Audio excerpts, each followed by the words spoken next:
Every year we have some kind of community event where we provide entertainment, awareness, food. So this year we decided as a committee to hold it virtually, which was kind of nerve-wracking, but also exciting because with the virtual aspect to it, we were able to get a lot more engagement. Welcome to the C3 Podcast, Conferences, Conventions, and Continuing Education, presented by Engineerica Systems, a resource for our current clients and prospective clients with industry news, event expertise, and innovative technology. And we are your hosts. I'm Janelle Connor, an educational events planner, along with Asher Lazo, our conference tracker technology expert. Hello. We're excited to share with you our three-part interview with Tina Plank and Nikita Edwards, leaders in the Tennessee Community HIV-AIDS Partnership. They recently held their first virtual event utilizing Conference Tracker and wanted to share their experience with us and our audience. So let's get started. Tina, Nikita, can you please introduce yourself and your role in the Tennessee CHAP? Yes. So my name is Tina Plank, and I am the Prevention Chair for TNCHAP here in the Southeast region of Tennessee. I've been the Prevention Chair for about 2 years now. I'm really happy to be here. Thank you. Yes. Hi, my name is Nikita Edwards. I'm the Regional Manager for the HIV Initiative for United Way. And as a part of United Way, we manage the Community HIV group, which is the group that held the World AIDS Day event with the help, of course, of Engineerica. So thank you so much. Oh, you're welcome. We'll get into some details about how that partnership worked as we go along. So tell us a little bit about your event, the World AIDS Day celebration, right? Yes. So basically, World AIDS Day is held every year. It's a holiday that's actually recognized every year on December 1st. What usually organizations do is they hold an event to bring attention and awareness to the HIV epidemic, as well as also increase knowledge and just speak out about HIV stigma as it relates to what we're going through right now in our current economy and also just healthcare. The event was held on December 1st, and our Tennessee Community HIV group here in Chattanooga, Tennessee, we really had a very successful event. We had speakers from all over the Southeast region, and we also had well-renowned physicians here within our community that serve as HIV patients. Oh, wonderful. So the goal is awareness and getting that information out to the public about what's going on with AIDS prevention and AIDS treatment. Absolutely. Yes.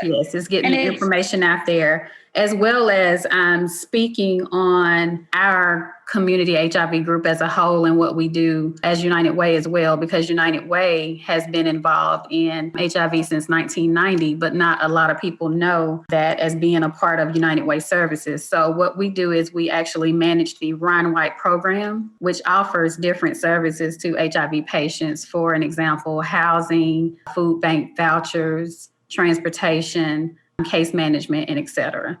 Right. And World AIDS Day is also about celebrating our long-term survivors of HIV as well, those who went through so much during the peak of the epidemic in the 80s and that are still here today, and showing that science is our friend. And we've come such a long way in the prevention methods that we have now with U=U, which is being undetectable, meaning that you're untransmittable. Also, our efforts with PrEP, which is pre-exposure. PrEP. PrEP is an acronym, and it stands for pre-exposure prophylaxis. Prophylaxis, that's what I meant. So it's a medicine for people at risk for HIV. They take it to prevent HIV, actually.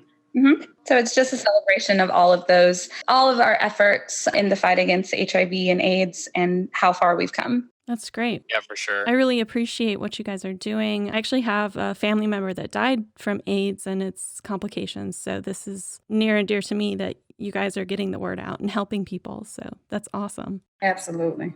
So do you hold this event every year, or was this like a first time you did this for this year specifically? So this was the first year that we did it virtually. Every year, the region holds some kind of World AIDS Day celebration, of course, on December 1st, or maybe like the weekend before, the weekend after. We try our hardest to have it on the day of. And every year we have some kind of community event where we provide entertainment, awareness, food. So this year, obviously, because of social distancing and also not being able to gather in large groups, we decided as a committee to hold it virtually, which was kind of nerve-wracking, but also exciting because with the virtual aspect to it, we were able to get a lot more engagement because we had people from all over Tennessee. Our friends in different regions were able to participate as well. And we were vice versa, like able to participate with their World AIDS Day events, where usually it's in your region, it's kind of to the people that are there, and you can't really participate with any other regions and what they have going on. So that was really exciting. So this was the first year that we had it virtually. That's awesome. So you got to expand your audience and get more people involved that way. Yep.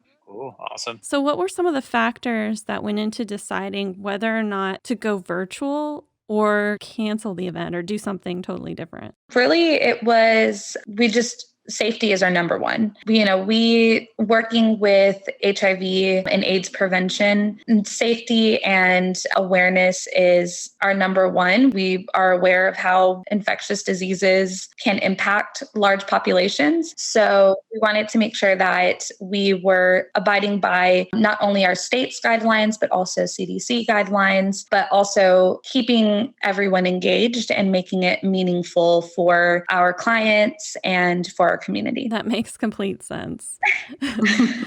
So thinking about that, I'm sure there are some aspects that you had from previous events that you do in person that you wanted to transfer to the virtual event. Can you talk about some of those things and how you took some of the aspects of an in-person event and the feeling of it and made it work in the virtual platform? Yeah, I think I can speak for our whole committee in saying that having guest speakers is really important, especially speakers that are very near and dear to the epidemic and awareness. So in previous years, we had Ryan White's mother come to Chattanooga, and she did a kind of like a sit down talk type of event that was really well received in our area. Last year, we had Cliff Morrison from the documentary 5B. Last year, it debuted on Netflix. And so, cool. Having him come to Chattanooga was really exciting. So this year, we had some local people participate. We have a news anchor. His name is Greg Thunderberg, and he does a lot of virtual sit-down awareness with what's happening in the community. So we had him participate. We had some of our clients. We had one of our clients that shared her story. We had another client that wrote an article called Red Ribbon that he read for our event. We just wanted to make sure that we were keeping people engaged with speakers, and then to kind of make up for the feeding people aspect, because we usually have free food, which everybody loves. Right. But to kind of make up for that, we had giveaways. We had MAC Cosmetics donate like a little makeup bag set that we raffled off, and we had our friends at Delta Sigma Theta. We had our friends there that put together a beautiful spa package for our giveaway. And then we had some swag items for TNCHAP that we raffled off. So having that engagement was really important too. Definitely. Awesome. Yeah, that was a really cool series of videos that I helped you guys with. Kind of a little bit different than we're used to, but it was definitely very refreshing. Yeah, let me switch it up a little bit. And how did you guys come across Conference Tracker and our company? So Mario Forte is one of our committee members, and he he uses you guys for the business that he runs with surveying in the area. So he was the first one to come up with the idea that if we're going to do something virtual, that we need to have it look professional. And if we want it to look professional, we need to speak to Engineerica. Awesome. Yeah, but I was actually just helping them out today. So definitely know Mario and Lori over there as well, of course. That's great. Yep. So with all of the planning that you did, do you think you were able to accomplish your goals? Absolutely. Absolutely. We did accomplish our goals. Actually, as Tina stated, we actually were able to enhance our outreach and expand that outreach. And it actually showed through the participants that actually attended the event the day of. Usually on average, I think locally when we have an event, we have around 30, 35 that will attend. So we were definitely we had a lot of good feedback on just the professional look and appeal of the video and how well put together it was. So I think it was successful. We were able to successfully actually get a lot of speakers and entertainers to want to either join our council or want to participate in next year's event. Oh, that's exciting. So it was definitely successful. We were able to actually reach some of our partners in other regions, and they even talked about doing a joint event next year. I definitely think that, those proven measures dictated the success of the event, and we were very happy to work with Engineerica, and, Asher was available whenever we needed him, whenever we needed some tech support. Awesome. He made himself available. It was, honestly stress-free for me working with you all. So we really appreciate it. Thank you. Oh, wonderful. Thank you so much, Tina and Nikita. And thank you to our audience for tuning in for this first part of a 3-part interview with Tennessee CHAP regarding their recent and successful virtual celebration. We hope you'll subscribe, share, and join us again soon. The C3 podcast is produced by Engineerica Systems and the Conference Tracker team, elevating your event with each step.